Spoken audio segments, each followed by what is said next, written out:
Alors, il y a d'abord quelque chose qui est très intéressant. On va prendre à partir du verset 14. Le verset 13. Jésus, donc, quand arrivé dans le territoire de Césarée et de Philippe, demanda à ses disciples, qui dit-on que je suis, moi, le Fils de l'homme? Waouh! Si on vous demande qui est Jésus, je suis sûr un paquet de réponses de ce qui vous a été dit par les autres, par la Bible. Ah, vous allez avoir plein de réponses toutes faites.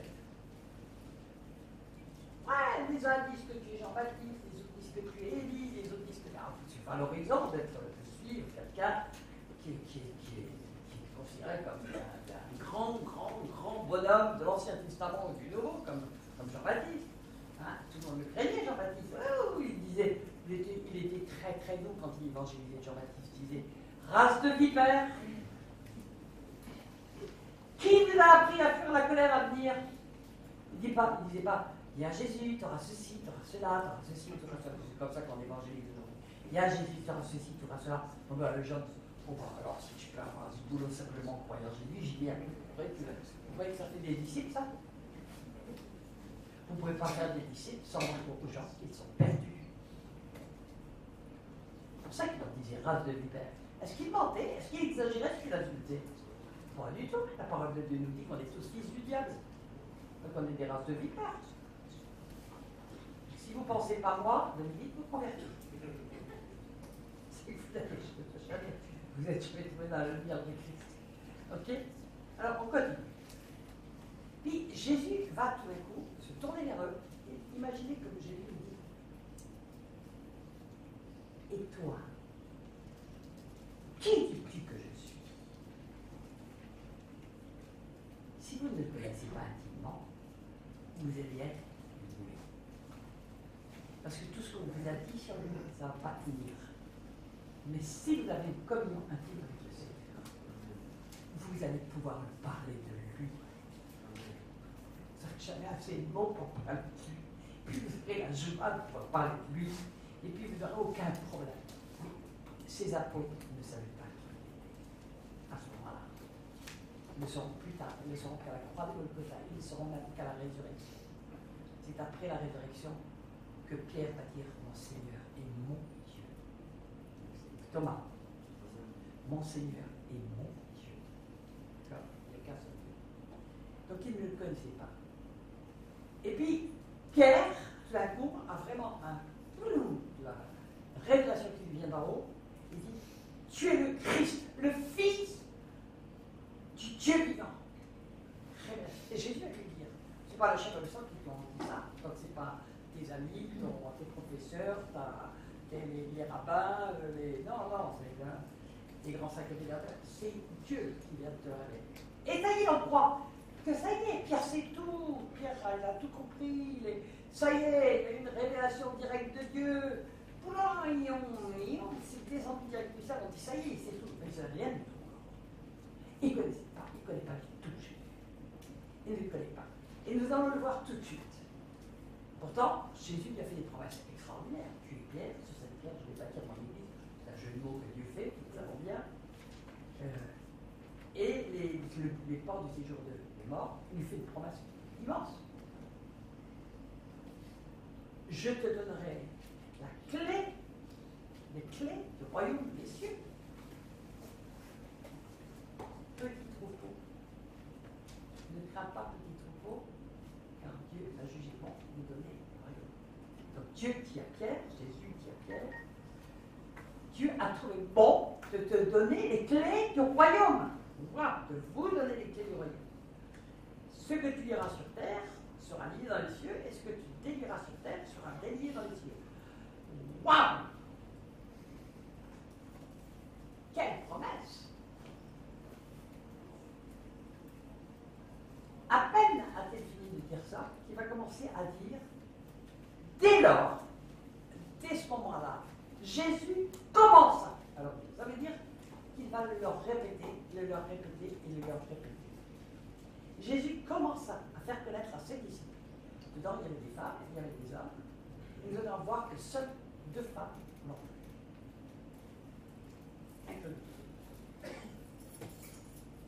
Un peu plus. En fait, il y en a eu plusieurs. et puis Jean, qui était quand même au pied de la croix. Dès lors, Jésus commença à faire connaître à ses disciples qu'il fallait qu'il allât à Jérusalem, qu'il souffrit beaucoup de la part des anciens, des principaux sacrificateurs et des scribes, qu'il fut mis à mort et qu'il ressuscita le troisième jour. Il commença. Donc il leur a répété. Pourtant, on va voir la réaction de Pierre. Ça ne cadre pas avec sa manière dont il pense que Dieu agit. Doit agir. Ça ne nous arrive pas. Jamais Dieu fera ça. Mais non, Dieu ne peut pas permettre ça. On ne veut pas déclarer comme ça. Non. On croit toujours savoir d'avance ce que Dieu va faire et ce que Dieu doit faire. Et c'est illusion. Il n'y aura pas un SMS tous les matins pour le lui dire. Oh Dieu, tu dois faire ça. On le fait comme ça? Amen. Pierre, l'ayant pris à part, il faut ménager la susceptibilité de Jésus quand même, hein, se mit à le reprendre. Attendez, il y a d'abord la révélation de ce Messie qui est attendu depuis 2000 ans par Israël, et se met à le reprendre, parce que ce que Jésus vient de dire ne cadre pas avec ce qu'il a envie d'entendre. C'est ça la crédibilité. D'accord? Donc, il se mit à le reprendre. Et il va faire la plus belle prophétie qu'on puisse imaginer. À Dieu ne plaise, cela ne t'arrivera point. Bravo. Ça ressemble à ce qu'a dit Satan mais non, tu ne mourras point. C'est le contraire de ce que Dieu a dit. Donc voilà la crédulité. Ça ne correspond pas à ce qu'il a envie d'entendre. Et il dit non. Jamais Dieu va faire ça. Jamais. Ah non. Et il contredit les paroles de Jésus, qui pourtant leur a déjà dit: je suis le chemin, la vérité et la vie. Et il a dit de leur répéter, je ne sais pas combien de fois, ce verset. Donc, il me remet en cause ceux qui ne lui plaît pas entendre. C'est ça. C'est de faire le tri entre ce qu'on a envie d'entendre et ce qu'on n'a pas envie d'entendre. De faire le tri dans les promesses qu'on veut entendre et pas entendre les jugements qui sont associés à certains péchés. C'est ça la crédibilité. On diminue complètement les standards de Dieu, on ne comprend pas Dieu et on va tordre la parole pour la rendre, c'est ce qui se passe dans l'apostasie actuelle, la rendre plus humaine, plus socialement correcte, plus ecclésialement correcte. Mais non, Dieu n'est pas comme ça, Dieu ne fera jamais ça. Mais non. Vous savez, j'ai été époustouflé, par exemple, quand il y a eu les tweets qui sont tombés. Quand j'ai dit aux chrétiens, Dieu l'a voulu. Les gens me regardaient, on me disaient complètement folle, c'est pas possible. Mais j'ai dit, il est écrit qu'il n'y a pas un oiseau qui tombe sans que Dieu l'ait voulu. Vous croyez qu'il y a 2 tours qui peuvent tomber sans que Dieu l'ait voulu? Mais arrêtez, quel Dieu êtes-vous? Quel Dieu êtes-vous? Dieu parle au monde, partout, actuellement, à travers les cataclysmes, les catastrophes, tout ce qui arrive. Dieu parle au monde. Il n'y a pas un moineau qui tombe sans qu'il l'ait voulu. Il n'y a pas une goutte d'eau qui tombe sans qu'il l'ait voulu. Amen.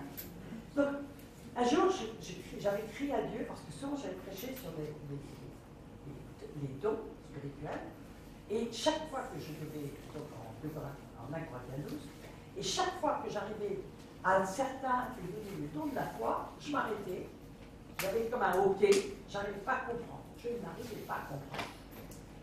Parce que je disais, Seigneur, c'est pas normal. Tu dis que sans la foi, on ne peut pas te plaire, mais tu donnes le don de la foi à certains. Donc, il y avait pour moi une contradiction. Et puis, j'ai écrit à Dieu, je dis, fais-moi comprendre ça, là, fais-moi comprendre ça.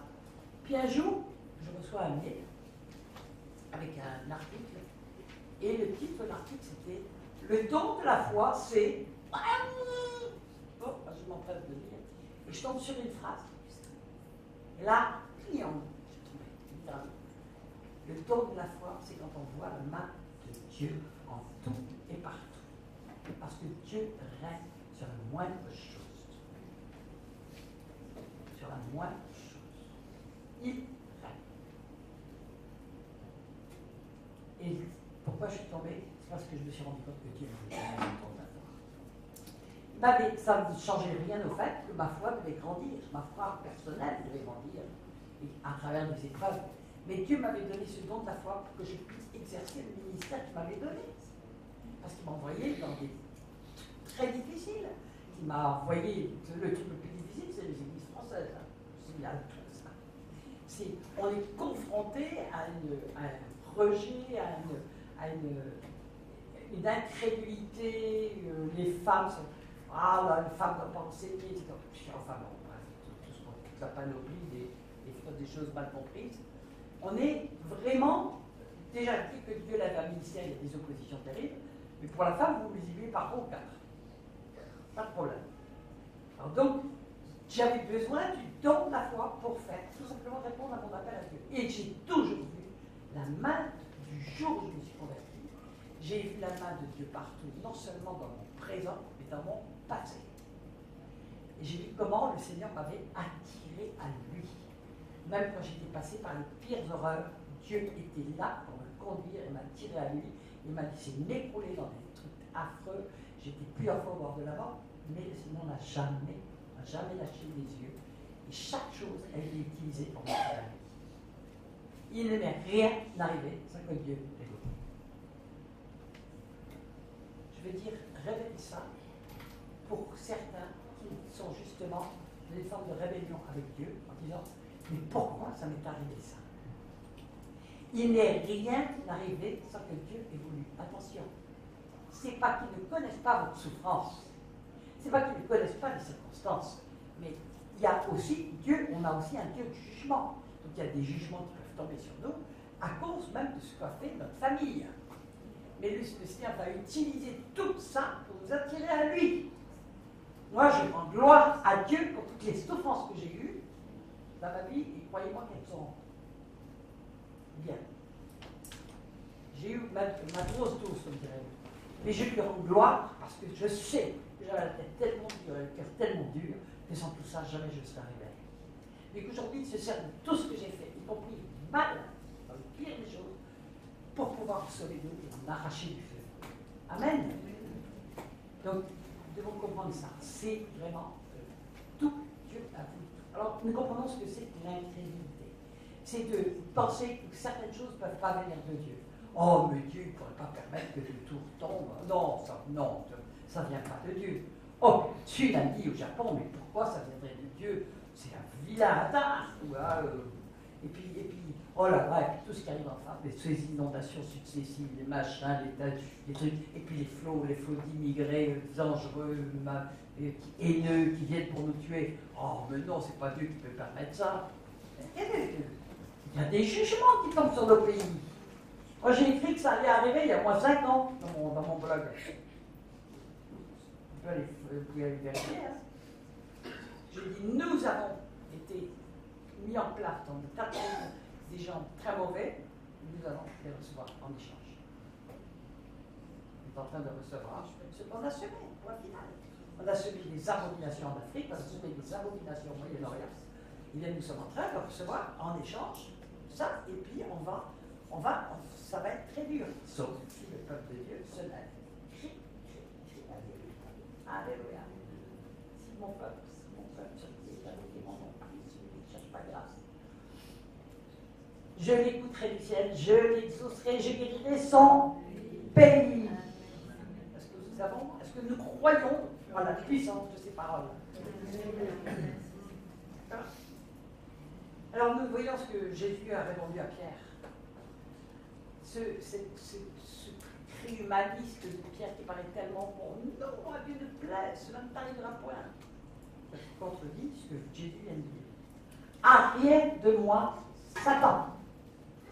Tu mets en scandale, on a parlé hier soir des pensées, car tes pensées ne sont pas celles de Dieu, mais celles des hommes. Il n'a pas dit pensées de bien. Il a dit que vous avez vos pensées humanistes, vos pensées humaines, vos pensées plus intelligentes que Dieu, vous croyez savoir ce que Dieu va faire. Parce que vous mettez Dieu à votre niveau. Incrédulité. Vous ne savez pas l'incrédulité. Donc, la parole de Dieu nous dit que dans la fin des temps, les gens ne voudront plus entendre la sainte doctrine, c'est-à-dire la vérité. On l'a cité hier en 1 Timothée 4. Mais qu'ils se sont donnant une foule de cœur pour entendre ce qu'ils ont envie d'entendre. Incrédulité. On ne veut entendre que ce qui nous plaît et on ne veut pas entendre ce qui ne nous plaît pas. Vous allez dire à quelqu'un, fais attention parce que tu vis dans l'adultère et que tu vas aller en enfer, vous êtes immédiatement traité de méchant. Et vous dites que la vérité. Vous dites à la personne ça, elle va, en sachant que par l'avance, elle va vous envoyer un coup de poing, un gif, voilà, vous le dites par amour quand même. Les gens ne savent même plus ce qu'est le véritable amour. Pour eux, le véritable amour, c'est dimanche matin, ou par Facebook, ça marche encore plus facilement, on se balance dans le coup de poing. Puis c'est loin de moi, hein, loin de moi, loin de moi. On a quelques kilomètres là ensemble. Bon, c'est pas ça l'amour, hein, je suis désolé. L'amour, c'est. On va en voir. Alors, comment je vais passer là-dessus?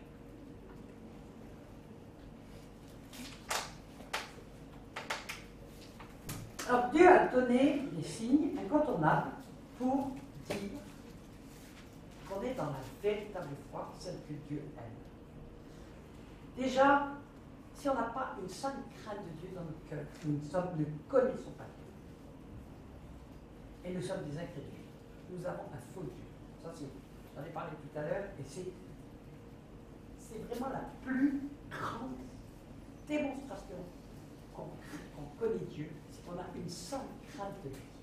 Ça va avec l'amour, parce que cette sainte crainte, c'est un profond respect, parce qu'on connaît Dieu, et on sait que c'est un Dieu 3 fois saint, et que les incrédules, les ivrognes, enfin, c'est même pas besoin de les nommer, parce que les adultères, les homosexuels, excusez-moi, mais c'est comme ça, c'est écrit dans la Bible, c'est pas moi qui l'ai fait, d'ailleurs je ne vais pas m'excuser. Je m'excuse de m'être excusé.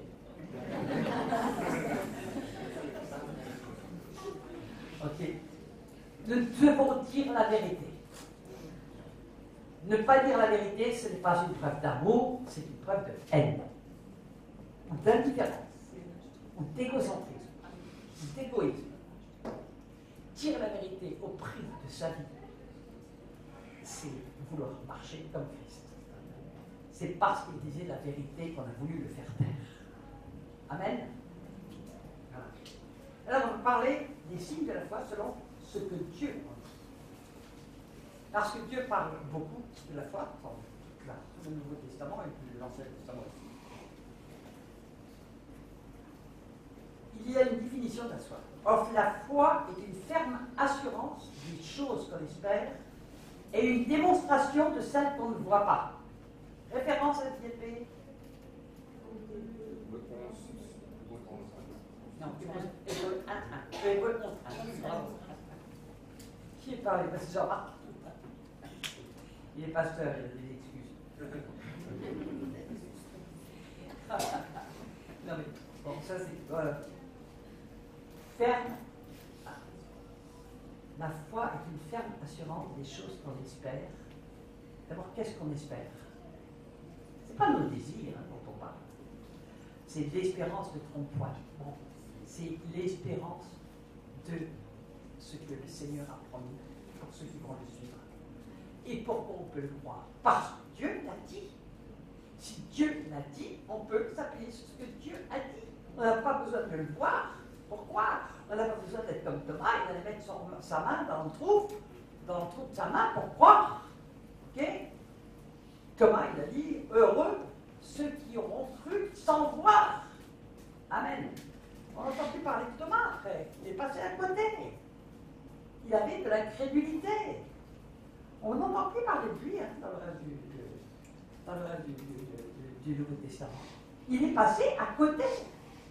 Il était incrédule. Il voulait croire. Moi, je crois ce que je vois. Vous avez déjà entendu ça? Malheureusement, c'est pas ma bouche, je suis chrétien aussi. Parce que ce qu'on doit croire, c'est parce qu'on voit. Ce qu'on doit croire, c'est ce que Dieu a dit. Amen. La foi, or la foi vient de ce qu'on entend, et ce qu'on entend vient de la parole de Dieu. La seule chose qui soit vraie aujourd'hui dans le monde, c'est la parole de Dieu. Tout le reste est mensonge. Tout ce qui est contraire à la parole est mensonge. On doit croire ce qui est écrit dans la parole et on peut s'asseoir mettre toute sa foi dans ce qui est dit et le croire parce que Dieu l'a dit. Amen. Amen. Tout le reste, c'est mensonge. Aujourd'hui, j'ai écrit, on a des chrétiens, ah oui, tiens, j'ai dit chrétien ou chrétien, quand même. Il y a des lapsus comme ça.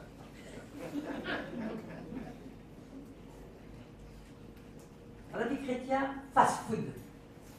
On veut une minuscule nourriture qui nous plaît aux oreilles, mais approfondir, chercher ce que Dieu a voulu dire. Une seule phrase de la Bible peut vous travailler pendant des mois, voire des années, avant même de comprendre le sens. Parce que quelquefois, le Seigneur nous travaille l'amour, le cœur, avec quelque chose. Et c'est pas, moi, si vous savez le nombre de mails que je reçois par jour de personnes qui me disent Michel, il y a un truc que je ne comprends pas, tu ne peux pas me répondre là-dessus, sur un truc là. Je dis, tu le vends en quoi, 25 volumes? En gros, c'est ça. Les gens ne veulent pas sonder les Écritures, s'arrêter, chercher la face de Dieu, pour connaître Dieu, pour connaître sa pensée, pour savoir qui a connu la pensée de Dieu. On ne connaît la pensée de Dieu que quand on est avec lui, dans sa parole, et quand on cherche sa face. Amen. Ils veulent des réponses toutes faites, du fast-food, qui ne demandent aucun effort, qui ne demandent surtout pas d'aller devant le Seigneur et de se mettre à son écoute. Je vais parler d'écoute. D'accord? Aujourd'hui, pour beaucoup, se sont fait un faux Dieu avec tu viens à Jésus, tu auras plus, mort. C'est vrai que Dieu aime donner. Dieu aime donner.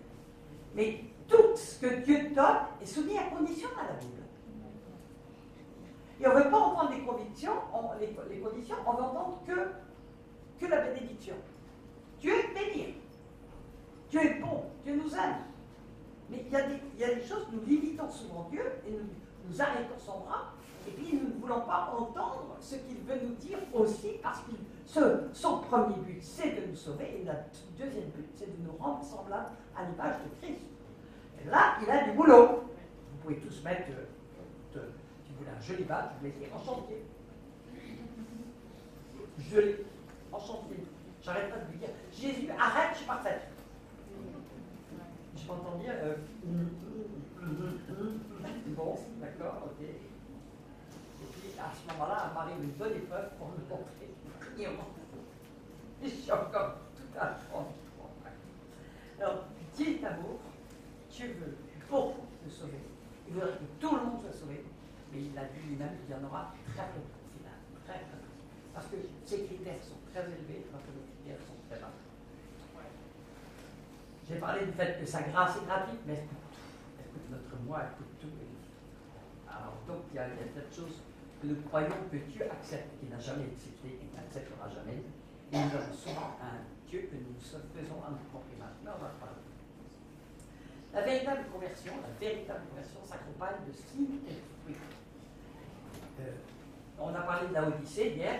La chose la plus courante aujourd'hui, c'est la séduction, l'illusion, l'heure, et comme Satan arrive aussi avec des tas de signes trompeurs, ça nous est dit, en 2 Thessaloniciens 2, et Jésus l'a dit aussi en Matthieu 24, qui viendront, ils feront des prodiges, des miracles, etc. Nous en arrivons à croire par rapport à ce qui est fait visiblement, sans regarder les véritables fruits dans les vies des personnes qui font ça, et puis nous nous laissons leurrer. Et nous croyons que tous les miracles viennent de Dieu. Allez dans un ashram, vous allez voir des miracles. Mais ce sont des miracles mensongers, dit la parole. Les marabouts, vous allez le voir faire des délivrances. Miracles mensongers, parce que pendant qu'ils en sortent un, après il y en a 25 qui rentrent. Comme ça. Donc, Satan est un singe, il limite. Il sait, il a de la puissance, il a une onction. Mais c'est un mensonger. Ce qui doit toujours nous ramener, c'est à la parole, parce qu'elle seule est vraie. Et tous les hommes sont, il est dit que seul Dieu fut trouvé pour vrai. Tous les hommes sont menteurs. Alors ne croyons pas les hommes, croyons, on peut croire les hommes quand ce qu'ils disent vient de la parole de Dieu. Amen. Voilà. Alors on va parler des signes.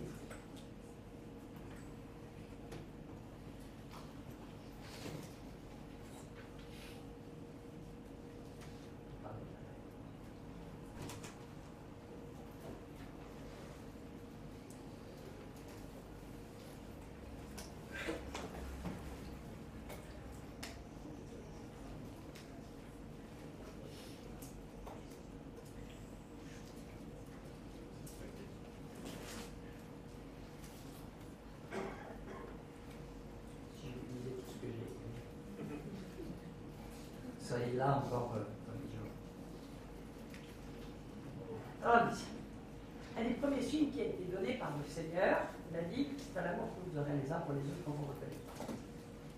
Tout le monde dit, mais nous, on est remplis d'amour, on se fait des bisous tous les dimanches matin, il n'y a pas de problème. Mais c'est faux, c'est du temps, on sait bien. L'amour véritable, il est en train de disparaître partout, y compris dans les églises. Ce n'est pas moi qui le dis, Jésus l'a annoncé et prophétisé pour les derniers temps. Parce que l'iniquité se sera accrue, l'amour du plus grand nombre, l'amour agapé du plus grand nombre, ne refroidira, je l'ai cité hier aujourd'hui. Alors, il y a aussi une foi qui sauve et une foi qui ne sauve pas. C'est Jacques qui le dit. Jacques 2, 14, 16. Mais voilà, à quoi servait-il à un homme de dire qu'il a la foi s'il n'a pas les œuvres? C'est-à-dire que la foi est accompagnée d'actes concrets qui ne sont pas faits pour être vus des hommes, mais que Dieu fait par les hommes qui lui appartiennent. D'accord? Une telle foi peut-elle le sauver? Si la foi n'est pas accompagnée des œuvres que Dieu fait, cette foi n'a jamais sauvé. Ça veut dire qu'elle est bâtie non sur ce que Dieu a dit, mais sur ce que l'autre croit. Il a foi dans ce qu'il croit, lui. Il n'a pas foi dans ce que Dieu a dit. Amen. Alors il donne un exemple concret. Jacques dit, si un frère ou une sœur manque de quoi manger, qu'est-ce que tu vas faire? Tu vas prier pour lui, puis tu vas lui donner une tape sur l'épaule, sois béni par Dieu, ou tu vas lui donner ce que tu as. Ce qu'il a besoin. Donc des actes concrets. Qui ne vont pas venir. Ce n'est pas dans notre nature de donner. Si, ça peut être. Vous savez que les païens font beaucoup de choses bien, de bénévoles, de trucs, de machin, mais c'est guidé par les sentiments et non pas par Dieu. Vous voyez ce que je veux dire? Ce n'est pas quelque chose qui est préparé par Dieu et ce n'est pas fait avec l'amour de Dieu. Ça rend gloire à l'homme et ça ne rend pas gloire à Dieu. Amen. Donc on parle de ce qui est amené par Dieu. Le Seigneur peut nous dire tout d'un coup, tu vas donner ça.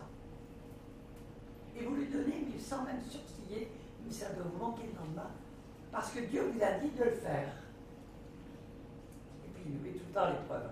Pour ceux qui marchent vraiment avec Dieu, nous savons tous que Dieu très souvent nous demande de faire des choses.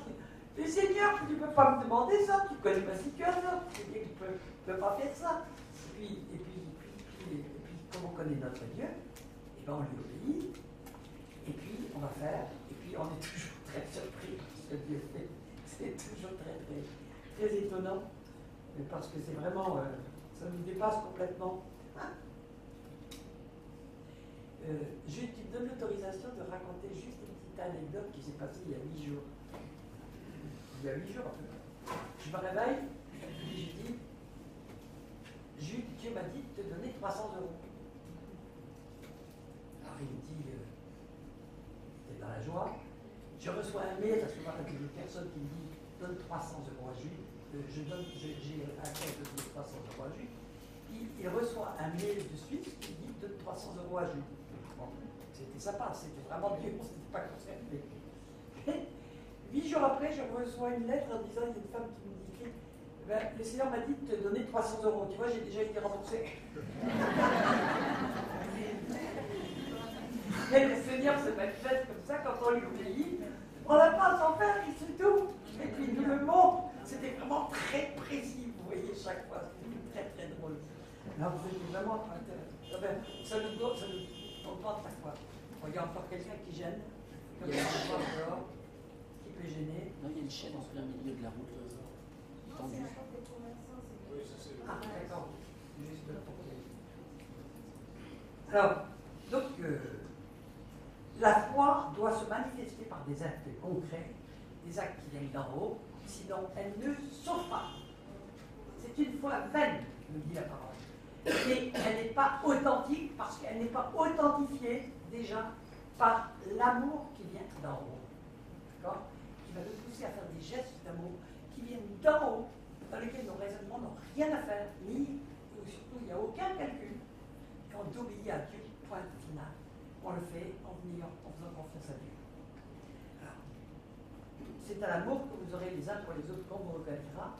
Alors, c'est quelque chose qui, malheureusement, de l'amour factice, il y en a beaucoup. Hein. mais du véritable amour, de cœur à cœur, où on est vraiment, on ressent notre cœur, la confiance du frère, et on va aller vers lui, puis on va être vraiment, si c'est le Seigneur qui nous envoie, il va se passer des choses. Amen. Alléluia. Alors, donc il est dit, Jacques dit, sans ses œuvres, la foi est morte en elle-même. Elle est sans prix devant Dieu. Elle n'est d'aucune valeur. Vous pouvez dire toute la journée, je crois en Jésus, je crois en Jésus, je crois en Jésus. Si votre cœur n'est pas changé, et si Dieu ne peut pas travailler à travers vous pour amener son amour à lui, parce que des fleuves d'amour couleront de votre sein. C'est pas, ça n'est pas de notre chair, ça n'est pas de nos sentiments. Nos sentiments sont pourris. Il y a toujours un mélange dedans. Un mélange de tirer sa gloriole personnelle. Mais vous savez que les satanistes ont beaucoup de bonnes œuvres. Parce qu'ils pensent que leurs bonnes œuvres vont pouvoir racheter leurs mauvaises. Elles sont parmi les plus grands généreux du monde. Ça n'a jamais authentifié le fait que vous voyez en Jésus.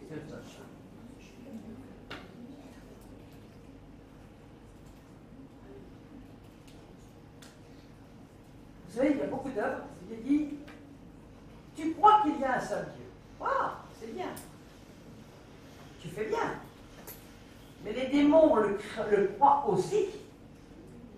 Et ils tremblent. Donc, ce n'est pas croire qu'il y a un Dieu qui compte. Vous savez, même les musulmans croient qu'il y a un Dieu. Les bouddhistes croient qu'il y a 1,2 million, j'ai dit tout à l'heure. Ce n'est pas de croire qu'il y a un Dieu, de croire en Jésus qui sauve. C'est de croire dans le véritable